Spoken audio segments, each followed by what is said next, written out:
growth in wisdom, knowledge, you see, self-understanding and self-discovery, healthy relations, self-control. All those things are hateful.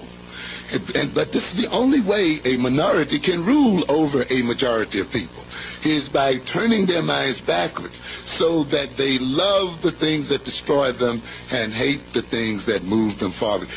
In order for these people to rule over us, we must hate learning. It has to be built into us. We must think that we can't do math. Because you see, if we do math, if we were into learning, if we were into research and into thinking and into, real philosophical ideas and abstractions, we would defeat those people. They know it. So consequently, what they must do is rob you of all of these things so that they may stay in there.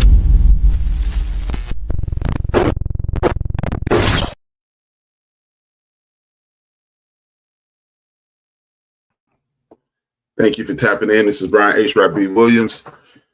This is the End of the Bench Media, and this is a program called Few Minutes with HRap. Thank you for doing what you do every day. If you're not watching live, what's the plan? What's the game plan? I need you to go here, www.theendofthebench.com. If you're watching this after this is over or not watching it, if you came in late, go there, www.theendofthebench.com. You'll be able to see this in its entirety, and you'll be able to see the Black History video that I'm going to show mid-show. Thank you again. Thank my parents, Dolores and John. Without Dolores and without John, there'd be no me. Without me, you'd be doing something else with your valuable time. Have a great Friday. It's a wonderful day here in Chicago land. Hit that like, hit that share. Hello, everyone. Hit that like, hit that share. Tell a friend to tap in. It's important. Subscribe if you haven't already. Hit that thumbs up. Hit that thumbs up. It's important. It's important. It is important. And thank you for going to www.theendofthebench.com because it has been a pleasure to inform you. Anybody who's watched the show, if this is your first time watching the show, my goal is to uplift, empower, and embrace my community and put us in a position so we can make our great-grandchildren's great-grandchildren have a better life than we've ever imagined. With that being said, part of that is self-police. Self-police is the name of the show today. That's the name of the game. That's the name going forward. We must mobilize and self-police. A lot of people think self-police means disciplining each other and things of that nature. But no, that's not the only thing. Self-police can come in a myriad of forms. What we have to do is understand, basically, know who you are. You must know who you are. In order to self-police, you must understand what you're capable of. See, if you only are shown the negative and you've been programmed to see the negative, and if you come up with an idea, if you hear someone's idea, if the first thing in your mind is that may not work, you need to police yourself because you have bought into the propagandized information that are handed to you over the last 400 years that says you are less than, you are nothing, you are not worthy of. That's part of self-policing also, because one of the problems is the reason our standards are extremely low, it seems, the reason our communities are substandards, it seems, is because we have been programmed to believe other people outside of ourselves instead of understanding we are the collective whole.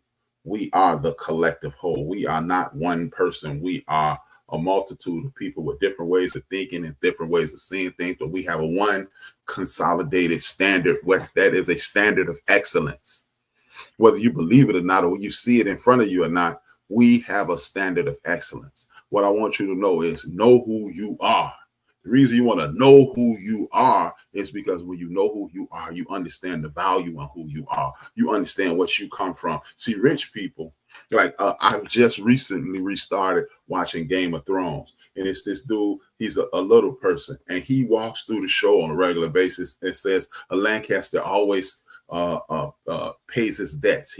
Everybody knows a Lancaster always pays his debts. So he's walking through getting favors because according to his name, he will pay back that favor.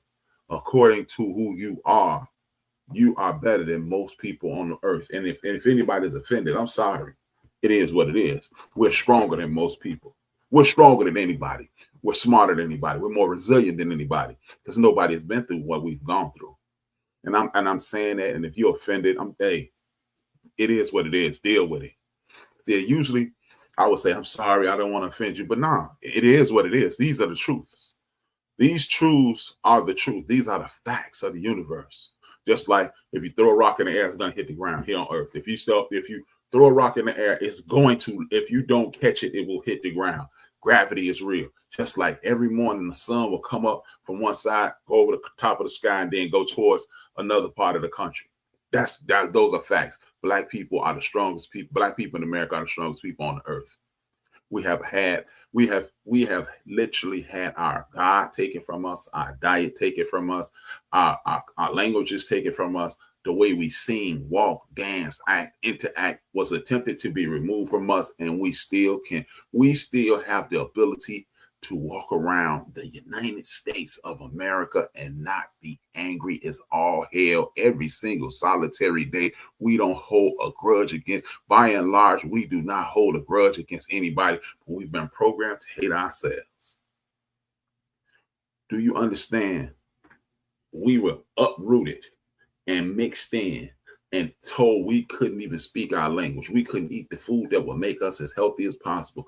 We couldn't pray the way we wanted to pray. We couldn't talk to the God that we want to talk to. We couldn't talk to each other. We couldn't have our children. We would be hunted, raped, and pillaged against. And most of us walk around with a smile on our face. If that ain't God, and if that ain't the person of God, nobody in the history of this universe will ever be able to see God. Because no matter what you put me through, I've overcome it. Why do you think the people at the top hate our community so much? Why do you think the people at the top have galvanized other communities against us, identified us as lazy, identified us as shiftless, identified us as ungrateful? Why do you think that is? Because they have put everything in front of us, and we still, not only do we thrive, we smile, and they follow us as we set trends and put us in front of them. And then they say they're in front of us because they have the power.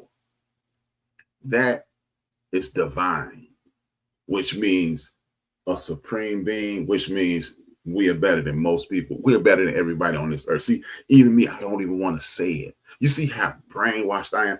I literally wrote out this show, and it won't even come out of my mouth because I'm attempting to not offend anyone. That's the beauty in being Black in the United States of America, because no matter what you go through, you still don't want to offend the next person. See, and when you know who you are, you know how powerful you are. Find me a group of people who can't speak their own language. Find me a group of people who are praying to a God that they didn't create or cultivate, I should say. Find me a group of people who are not living by their diet. And then when you find those people, find me people that are thriving. And you won't. You will not. But see, if you fall into the nonsense and the propaganda of we are less than, then this is what leads to the need of policing. This is what leads to the need of policing. Because when you need to be policed, you need to be corrected. And when you need to be corrected, you need to be structured. And when you need to be structured, you will allow yourself to elevate.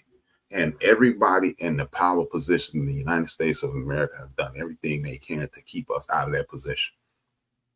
Even things like removing the dandy rules.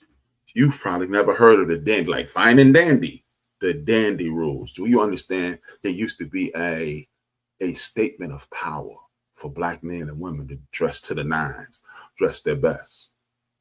And see, when you dress your best, you listen to people like Coach Prime. When you look good, you feel good. When you feel good, you do good. And when you do good, they got to pay good. Those things are true. Because when you are looking your best, even if you have on the most homely clothes you can find, if you make them look neat and you make them look presentable, you force people to say, hey, he cares about himself. But what's the new fashion? Walking around with sweatpants on, hanging off your butt, jeans hanging off your butt, walk around, no shoes, flip-flops and slides, no socks, no footwear. No creases in your pants or pants pressed to make you look neat. No shirts tucked in neatly, hanging out and carefree and Now, don't tell me, don't get me wrong. You don't have to tuck every shirt, because every shirt isn't also designed designed to be tucked in. But you need to look neat and presentable, because I will argue with anybody, unless you have some type of mental illness, meaning suffering from depression or something of that nature. If you put on your very best clothes and look in the mirror, you'll feel better. See, they don't want you to feel better. They want you to live in a depressed mind state, because they know who you are. They know what you're capable of, because you haven't, they put you in those situations you crawled out of. Just imagine somebody digging a ditch 10,000 feet deep, and every day it gets a foot deeper. And the next thing you know, the people that you threw in that ditch climbing out. Every day they keep climbing out, and they climbing out, and they're not trying to destroy you. They're not hating you. All they're doing is going about their business. You try to trigger hate in them, trigger destruction in them, and they won't. That's who you are. They even tricked you into calling yourself ADOS, African Descendants of Slaves. I am not a descendant of a slave. I'm a descendant of a prisoner of war. I'm a descendant of a great person who was forced into slavery. I'm a descendant of a person who was captured and attempted to beat down to nothing, and they overcame it. I'm a descendant of a person who was not allowed to read for 250, 300 years. And the moment you taught me how to read, 4 years later, 86% of my population could read. Went from 4% to 86 to 87%. That's what I'm descendant of. I'm descendant of people who invented things who never got credit for them. I'm a descendant of people who, no matter what they were coming up against, they rose up and defeated it. Everything. But see, that's why you are not taught to look into history. That's why the power structure at this very moment is doing everything they can to tear down the Department of Education, so you won't learn. And how about this? Why do you think the Department of Education was created? Because people who couldn't read for a few centuries, in a 12-year period, 87% of them knew how to read. So we're going to create schools so we can learn too. The people who invented the written word, you're descended from. The people who invented being a physician, you're descended from. The people who invented mathematics, astrology, you're descended from. So you're not a descendant of a slave. You're descended from an innovative, creative, divine individual that is blessed and highly favored. As Charlemagne the God says, blessed, black, and highly favored. That's what you are. See, but when you know who you are, you expect more of yourself. See, you go, like, I can't do math. Well, that means your brain, you just told your brain, don't even try to learn. Don't even try to learn. Because what you don't realize about mathematics is a series of processes. Learn the processes, remove the numbers. The numbers are tools in the process. But they don't teach you that because they want you to continue to fail at mathematics. Mathematics is not 2 + 2 is 4. Algebra is not 8 times 9 is 72. Algebra is, how do I get to the same place? How many different ways can I get to the same place? This will trigger your creativities. This will trigger your excellence. This will trigger everything in you that is creative, that will allow you to be the best you can be. And there's no way in hell the people at the top want you to understand that. See, that's self-police. That's what we do. See, you used to have situations to whereas you had Marcus Garvey have 10,000 black men and women walk down one of the busiest streets in New York, dressed to the nines, and it scared the hell out of white folks. Because if they can inspire other people, think about it. A lot of our fashion comes because we see other people in our community looking like that. You can even see it in its simplest form when the movie American Gangster. Frank Lucas invited his brothers up. They were country boys. Their name of their crew was the Country Boys. They were a bunch of guys in just jeans and shirts, and they just looked like regular people. When they started making money, what did he argue with his brother about? Why are you dressing like Nicky Barnes? I'm going to get you a better suit.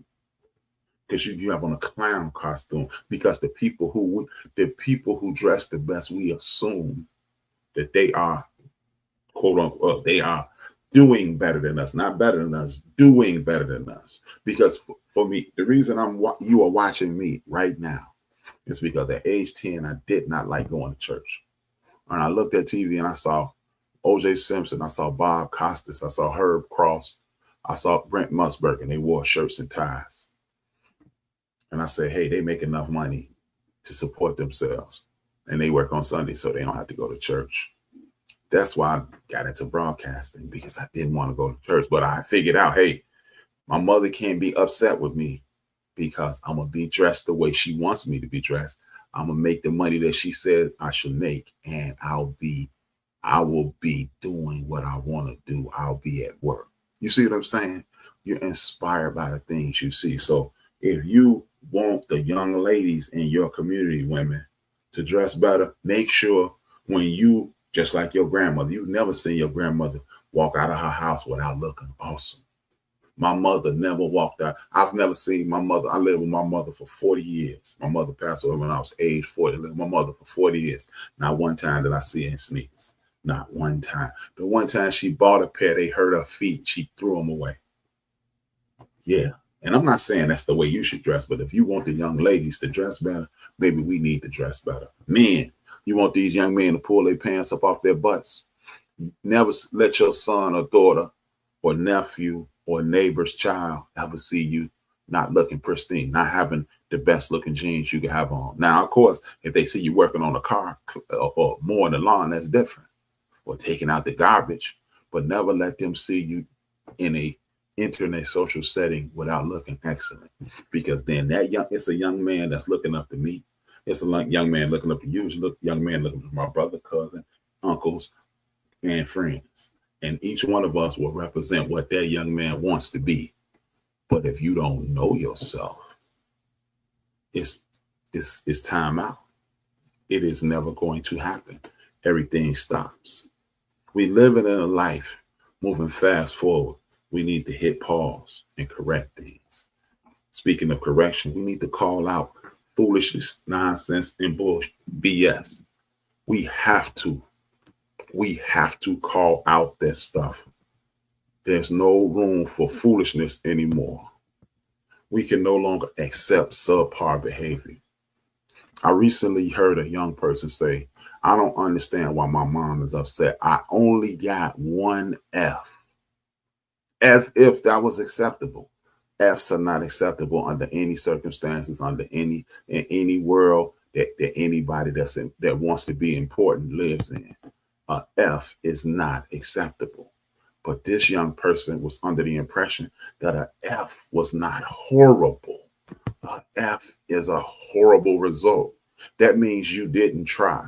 Because guess what? My mom used to say this all the time. Brian, you get a C by showing up every day. And I used to be like, what? Never believed it until I just showed up at class every day and just did the minimum and got a C. Still was in trouble, but I proved her correctly. What I want us to understand is this. There's a standard of looking. There's a standard of thinking. There's a standard of acting. There's a standard of attempting. And we have allowed our young people to miss the mark. We have allowed our young people to miss the mark because we haven't held that mark. Because what we do is remember the time. It's your time to place memories in young people, though. See, when your grandmother, I see this on social media. I hear people say it when I'm in social settings. Man, back in the day, it was different. You know why it was different? Because your grandmother was in the seat that you sit in now. Your mother was in the seat that you sit in now. Your uncles, aunts, and elders in the community were in the seat that you're in now. So ask yourself, are you doing what they said you should be doing or what they did? Are you hurting your family to come to the home on holidays? Are you inviting the people that even some people don't even like, but because they're family, they're invited? Am I saying put yourself in danger or putting your children in danger or do something that will impede your enjoyment of life? No, I'm not. No, I'm not saying that. But what I am saying is Just because you're at odds with a family member does not mean you exclude that person from the circle. Differences of opinions, guess what? The world spins on its axis on a regular basis. Maybe, just maybe, it spins because each one of us tilts it in our own way. So if you're upset for the world tilting your own way, do you want the world to stop? No. And your family should be in the same way. Now, again, if you are a person who's going to bring chaos, mayhem, and destruction to the family, no, you cannot be around the family. You must be persona non grata at that point. But we must call people out. Latest person, some of these people, we don't even need to call out, and I'm not even going to mention that person. I refuse to mention that person because that person is non-important. But what I do want us to understand is this: when you have a position in a celebrity spot, you should be holding up a standard. You should be showing up and presenting the way you would want people to present in front of your children. Like years ago, I heard the former rapper, I don't know if he's still rapping, MCA. He said, I don't let my kids listen to rap and my kind of music. So you will poison my children with your foolishness, but you don't want your children poisoned with the same thing, but you're keeping it real. People who, look, you do what you want to do in private, but when you're sitting on TV and you smoking weed because you think it's cool, don't influence my children to do what you don't want your children to do. Are you smoking weed with your children? And if you are, then that's your business, but we don't need to see it in front of our children. If you're not dressed properly, if you're not speaking properly, if you are not reporting the news with the same fervor on both ends, we need to call you out. If you're straddling the fence, we need to call you out. If you're doing anything that will be detrimental to the community, we need to call you out. We also need to celebrate our brothers and sisters. You need to be posting, you know, how you will post how some businesses aren't living up to snuff. You need to be posting twice as much about the ones that are. See, I am no longer speaking to the masses. I'm speaking to the few. Because over the last few weeks, people have told me, hey, man, this is never going to work. Man, you do great work, but this is not going to work. The reason I know it's going to work, because I'm not speaking to 60 million people anymore. Look, if you're a Christian, like I told that person, if you're a Christian, your faith started with 13 people. Your Lord and Savior Jesus Christ and 12 other guys. Muhammad, the Prophet Muhammad, if you're a Muslim, and people who start listening to him. And it works that way. So you don't need everybody to follow. You just need to set standards and hold up those standards, just like the people who you think are better than you. A lot of us think are better than, oh man, see, they do better. No, they don't. They haven't had, no one does it better than us. No one. Call me racist, call me whatever you want, but no one does it better than us, because you know what? No one has had a nation and a government against them. No one has had poison dropped into their community. No one has done, no one at no point that they had a government and the people say, no, because we don't want them to have it. Nobody. I'm talking about since the inception of this country. It's been, 100 years ago.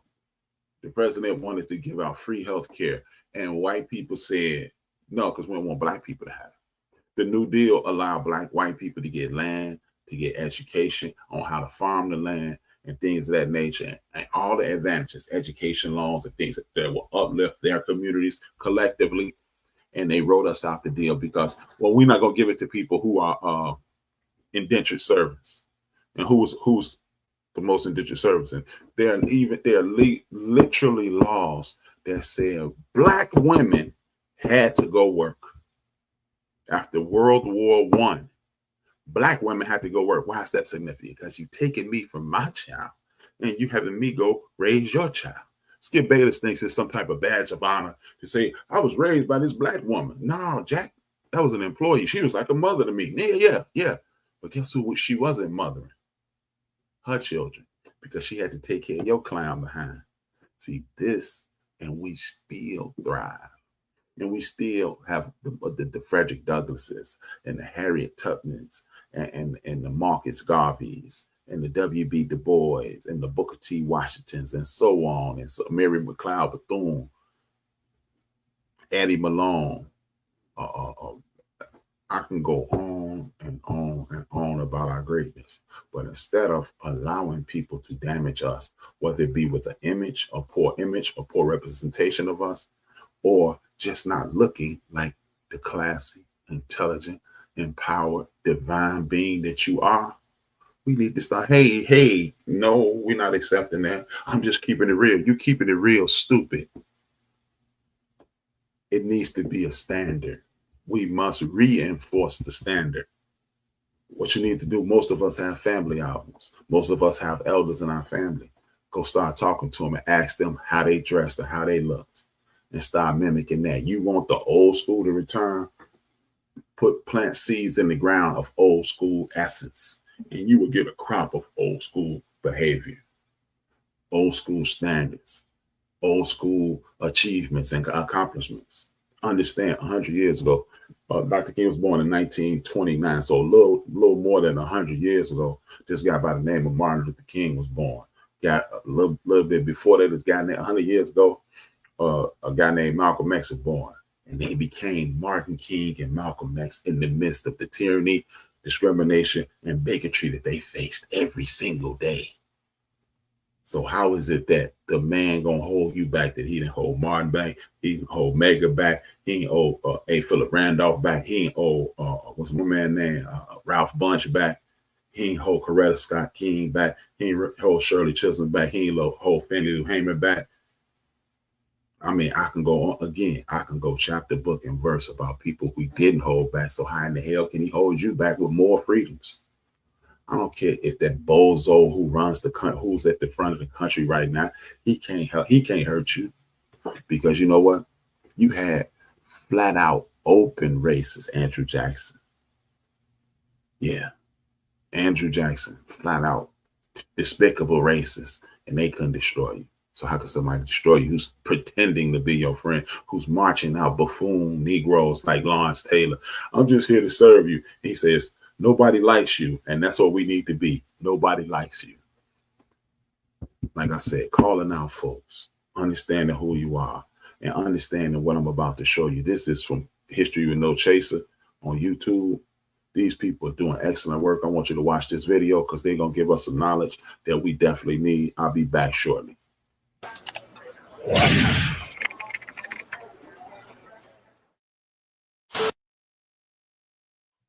When you think about Black Wall Street, it's always about the massacre, or what they call the Tulsa, Oklahoma riots. We hardly ever talk about who are the major players in Black Wall Street and how everything came about.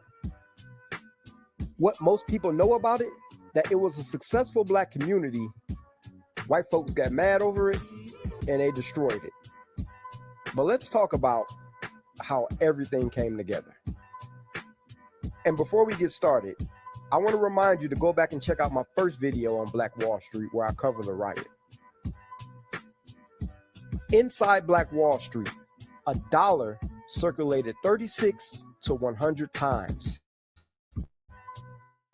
And a dollar stayed inside of the community for a year. That is legendary.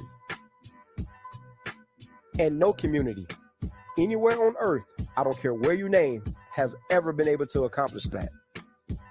A man named Ottawa W. Gurley, or O.W. Gurley, and John Baptist Stratford, or J.B. Stratford, were two of the big names responsible for Black Wall Street. They were able to convince Black folks to pool their resources together for a better economy. They bought up all the land and they got it popping. They built homes, schools, grocery stores, anything that you can think of, anything that comes to mind, they had it. They even had their own planes. And both of them had their own hotel. They named the street Greenwood Avenue after the town in Mississippi where a lot of Black folks were coming from.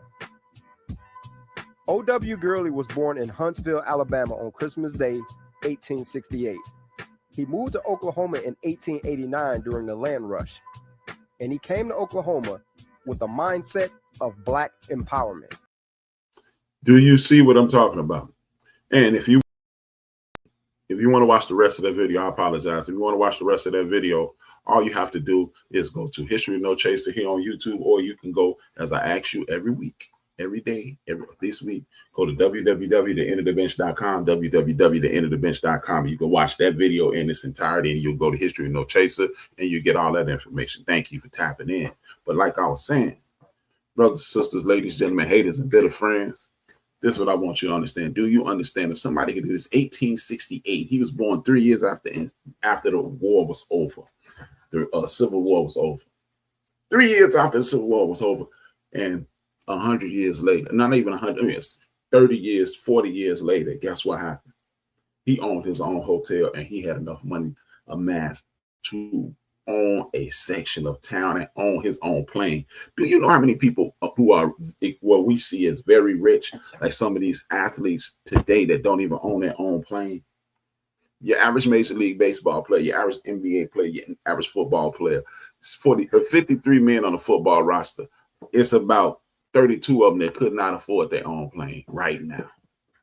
So why is it that the people from 100 years ago, 160 years ago, 158 years ago, how is it that they can amass that kind of wealth to own their own hotels? How is it that 100 years ago, before the Tulsa riots, before the attack on Tulsa, before the Tulsa race massacre, when the government dropped bombs on Tulsa, Oklahoma, why is it that they could do the things that you can't do now? Do you face the terror? Have you ever walked down the street and a white person made you get off the curb and walk in the street? Have you ever not been able to look a white man in the eye? Have you ever not been able to go to school? See, that's why the little girl who said, I don't know why my mama's mad. I only got one F. I only failed one class. I only didn't do the best that I could in one situation. And that's not acceptable. If O.W. Gurley can do it, she could too. If Madam C.J. Walker could do it, she could too. If Addie Malone could do it, and look up Addie Malone. If you watch that Madam C.J. Walker movie that my man LeBron James did on Netflix, you get a good story. But that about 25% of it's a damn lie, because Addie Malone didn't hate on Madam C.J. Walker under no circumstance.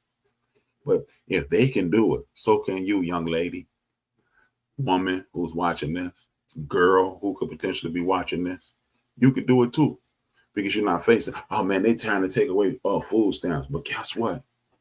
If we start shopping at our own stores and exclusive shopping our own stores could buy in bulk and maintain those prices. And then guess what? People from outside our stores. So that means that dollar circulating like for a whole year, like said in the video.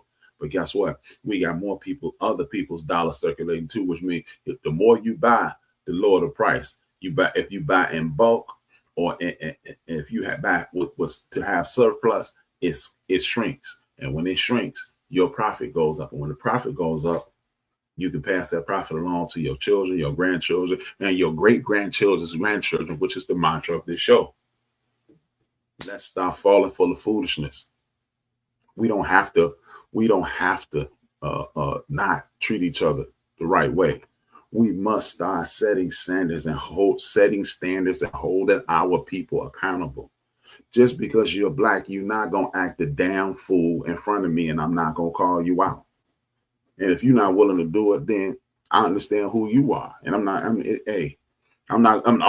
speaking to you no more. No, I'm just not. I can't rock with you on that level anymore, because you're part of the problem just as much as the person who's selling the dope on the corner. Because if you're not willing to break that up, or even call a Gestapo on them, because the brother on the corner ain't a brother if we all have a certain standard, because that standard means we are holding ourselves accountable for that young man on the corner. And if we're holding ourselves for that young man on the corner, that means we're on the phone with a friend saying you need to hire this young man so he can get off this damn corner, because he's in survival mode. He's in survival mode because he's in lack. He's in lack because we haven't helped. That's the standard. That's the standard. But if we're not willing to sacrifice our own personal situations for that standard, guess what? We're going to continue to suffer. We will continue to suffer the consequences of white discrimination, white tyranny, bigotry, and the lack of resources that are afforded by our government. There's 60 million of us in this country. If 25% of us start working in accordance to what I'm saying, they're cooked. They're cooked. Imagine if we start buying Coach bags and Louis Vuitton and Birkin bags, and we start only buying used cars from mechanics in our community who fixed them properly and made them to the point where they won't break down or they need is services.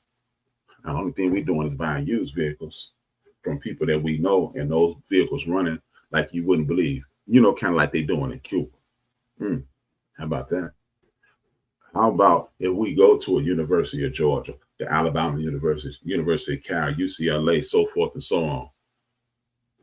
Part of that NIL deal is to bring my brother and sister in and get him a free education as well. I need my cousin to get an education because he's going to be my agent. My cousin's going to be my agent. And then my cousin's going to be my agent. My mom going to be, my sister going to be my marketing person. And guess what?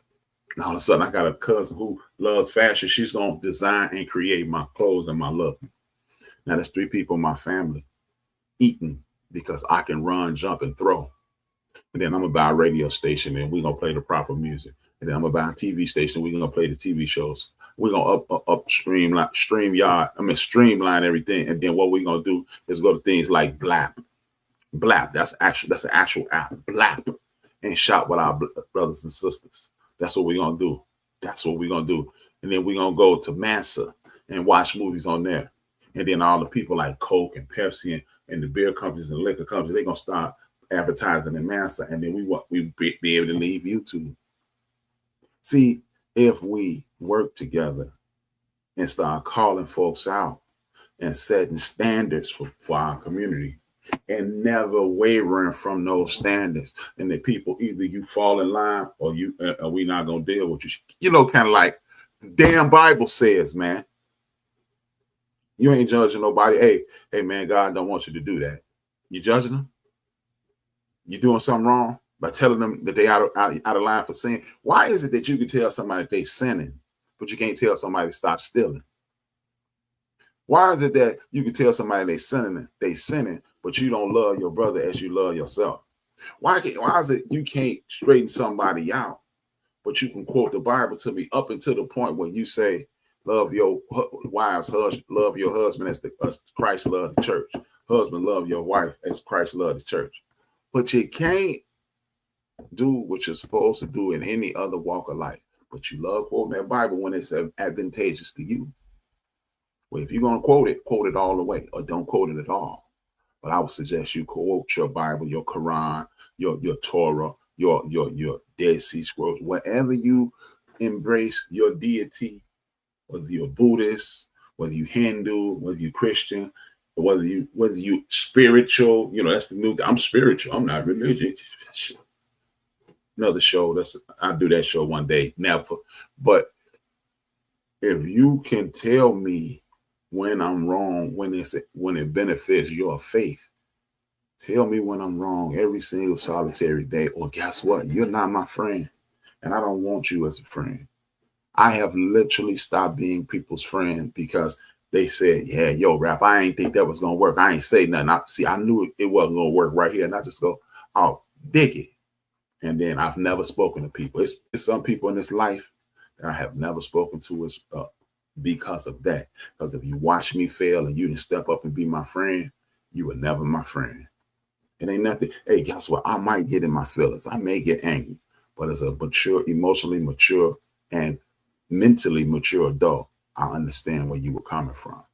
See, you don't surround yourself with people who are haters. He's hating on me. If you got people like that around you, they're not wrong. You are. Because if you got negativity, see, again, setting standards and holding people accountable. If you're not going to hold me accountable, why you my friend? Why you posing as my friend? Why you are claiming to be my friend?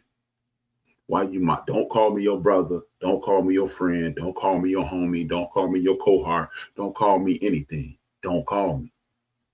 Because I'm going to hold you to those same standards. And that's how we grow. This is when we start understanding politics. Oh, man, hold your vote. Why would I hold my vote? I need 220 people in the House of Representatives to say I get reparations. And I need 60 people in the Senate to say I need and when I see the Democratic Party, they ain't done nothing for us. What if you ask them to do? See, they didn't do this. What if you ask them to do? See, they didn't do that.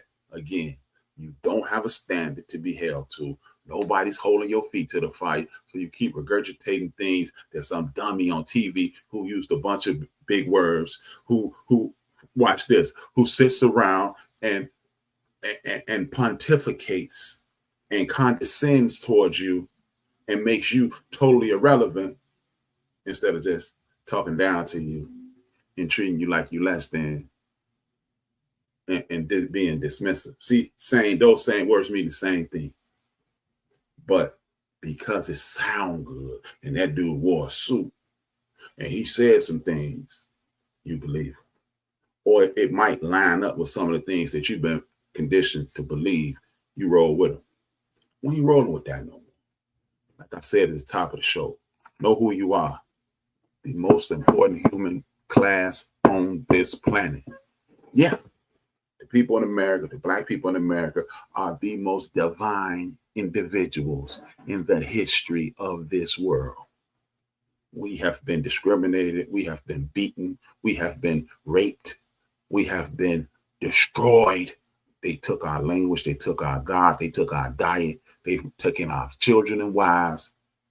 They've whipped us. They've tarred and feathered us. They've set us on fire. They've shot us. They flooded our towns. And we still can walk around with a smile, just like the one I have on my face right now. That's who you are, greater than most. We're going to call folks out on their foolishness. You're not going to make our people look bad. You're not going to disrespect our people. You're not going to make yourself look bad. And that's what time it is. You are not going to not try. There's no such thing as you can't.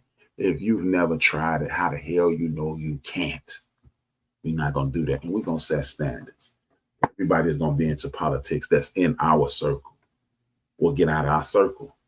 Everybody's going to dress their best. You're not dressing to impress you and impressing that person in the mirror, because when I have never, and on Wednesday it would be officially 55 years of me living. I have never taken a shower, put on some real nice clothes, some real nice shoes, some socks, nice underwear, nice undershirt, nice shirt, nice sweatpants, nice t-shirt, nice shorts, or whatever I wore that day. It didn't feel good. Put on some nice cologne or whatever, essential oils, whatever you choose, and didn't feel good about myself. So we're going to set standards for academics, set standards for social, set standards as neighbors, set standards as family members, set standards as community. We're going to remember it is family, relatives, clan, culture, nation. That's how we get down. We're going to shop at places like BLAP. We're going to use things like the 5 calls after Holy elected officials in effect. We're going to watch things on Massa, and we're going to excel and prevail. And before you go, you're going to hit that like, hit that share, hit that thumbs up. But that's what I want you to do also. And you also, if you came in late, you want to watch this in this entirety, go back to the beginning, hit that thumbs up, watch in this entirety, or go to www.theendofthebench.com, www.theendofthebench.com, and get this cracking, ladies, gentlemen, haters, and bitter friends. This is what we're up to. This is what we're doing. This is what we're up to. This is what we're doing. We are no longer going to accept substandard behavior. We're not going to accept substandard appearance. We're not going to accept substandard conversations. Are we going to have fun? We're going to have a load of fun, load of fun. We're going to play the dozens.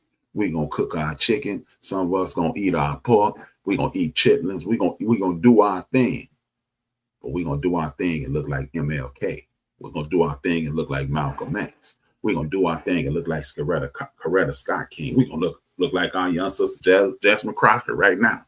We're going to do our thing and be as smart as Cameron Hunter. We're going to be as smart as Dr. Cobb. We're going to be as entertaining as my man Lamont King.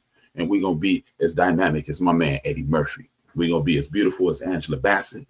And we're going to be as regal as Denzel Washington as we do all these things, and other people included, as you, I, and anybody else who's going to listen to this.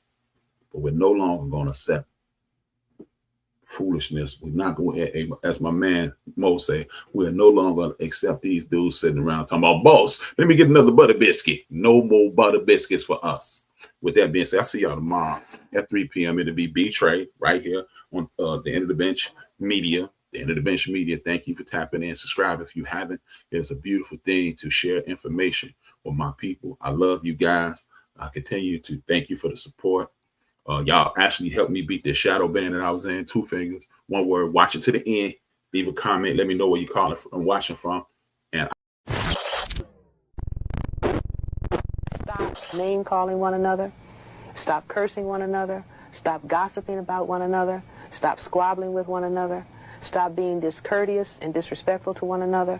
Stop fighting one another. Stop killing one another. Stop using and selling drugs to one another. Stop throwing down trash where black people have to live, work, and play. Did I say stop stealing, stop robbing?